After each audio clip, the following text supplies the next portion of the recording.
اسانه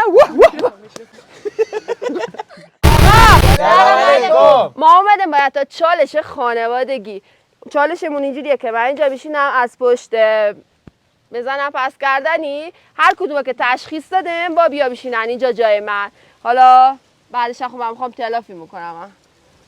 فقط آروم بچه تلافی نکنید امم به خدا فوشم پر میخوری. 1 2 3 بره. بزن موسه الناز علی رضا درسته؟ نهار تا ایشتاشی نمیزنم. بگم شما بزنید. 1 2 3 فاطمه موسه ریانه نمیشین. فقط میخوام که اینا بشینم. خب بریم شروع. ماما قشنگ مشخص بود. صدا خدا آشناه. شال بس یک از صفت بارز اسم. خب بینش کوچیک جناب عمل کنید. بریم.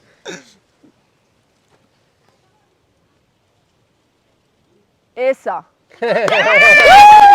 ایسا نه عینکی شدم. این عوض خانم بود. این موسم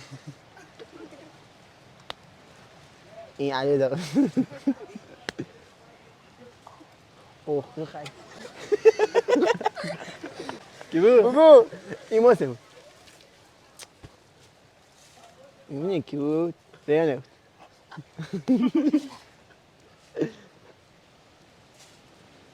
دویست چک کنم بگو همین رو کتک مخوریم.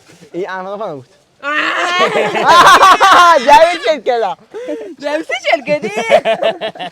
تاثیرگذار بود خیلی. آقا مستی بار نشستم. خوبه. بریم 3 یه چسب لیفتم. 2 1 علی رضا نو الناز علی رضا علی رضا علی رضا یه سیگار خورده میگه بشه. یه سیگار خورده میگه 2 1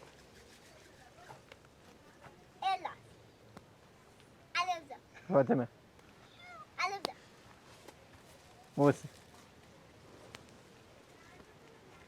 این موسى بود. موسى رو تازه پایین میزنه. مو نزنه تا مو کم بزنه تا انتقام دار کاره. بزنیم 1 2 3 عمه علیرضا ایسا الناس ریانه عمه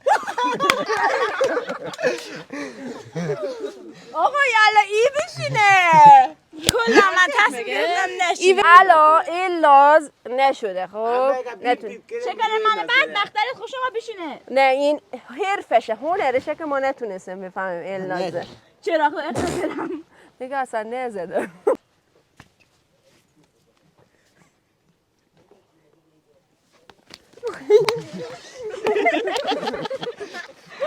کی بود؟ همه نه تنها کسی که نزده ما بگی این لاز نه بده 1 2 3 بزن. آخ 2 تا خورد یه حتی بزن. 1 2 3 این لاز بشی دور آخره آقا نوبت این لازه هر که علی رضا آقای قبولی زیاد کتک نخورد ولی خیلی کتک زد. امیدوارم که از چالش ما خوشتون اومده باشه. اگه دوست دارید که دوباره از این چالش های خانوادگی بذاریم توی کامنت ها بهمون بگه. لایک کنه، سابسکرایب کنه و بفرسته واسه دوستاتون. تا چالش بعدی.